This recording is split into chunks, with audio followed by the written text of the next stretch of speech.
This man wants to bring down the Syrian president. From exile in Paris, former Vice President Abdul Qadam has just crossed a red line, naming President Assad as personally ordering the murder of the former Lebanese Prime Minister Rafik Hariri. Did President Assad, in your view, order that murder? In my belief, yes. My personal belief is that he ordered it. But at the end of the day, there's an investigation. They must give the final decision. A few weeks before Mr. Hariri was assassinated, there was a meeting with President Assad in which it is thought Mr. Hariri was threatened. Some people say he came out with a bleeding nose. Do you think he was threatened? What I know about the meeting is what President Assad told me, and what Interior Minister Ghazi Keenan said to me. Mr. Hariri told me he would never forget the meeting. He said he was humiliated, and he couldn't believe what had happened.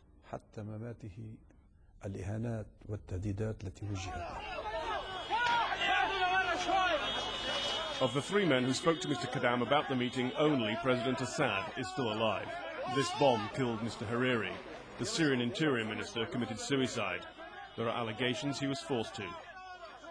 The motive for Mr. Hariri's assassination is thought to be that he was coming back to power and was joining calls for the end of Syria's occupation of Lebanon.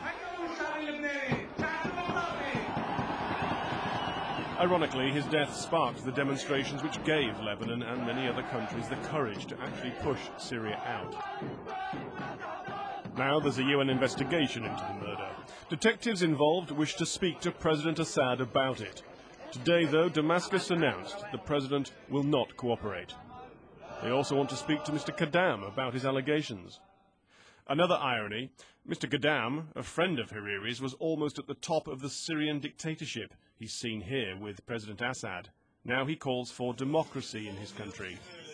The Syrian embassy in London denies his accusation of murder. The government in Damascus calls him a traitor. He's turning the tables. Well, you seem to be calling President Assad a traitor. نعم. سأكمل. ثانيا. Yes, I call him a traitor. Corruption in Syria is so widespread within the close circle around the president. He practiced corruption so much that we see that his cousins control everything. As far as foreign policy is concerned, his policy has caused humiliation for Syria. هذا قرار التمديد. Mr. Qadam believes the Assad regime is cracking under domestic and international pressure. It's no surprise he's saying all this from the French capital, where he now lives under French protection. French-Syrian relations go back a long way, and Paris remains a player. It's clear, from many quarters, the voices are coming, seeking to undermine the Assad regime. Tim Marshall, Sky News, Paris.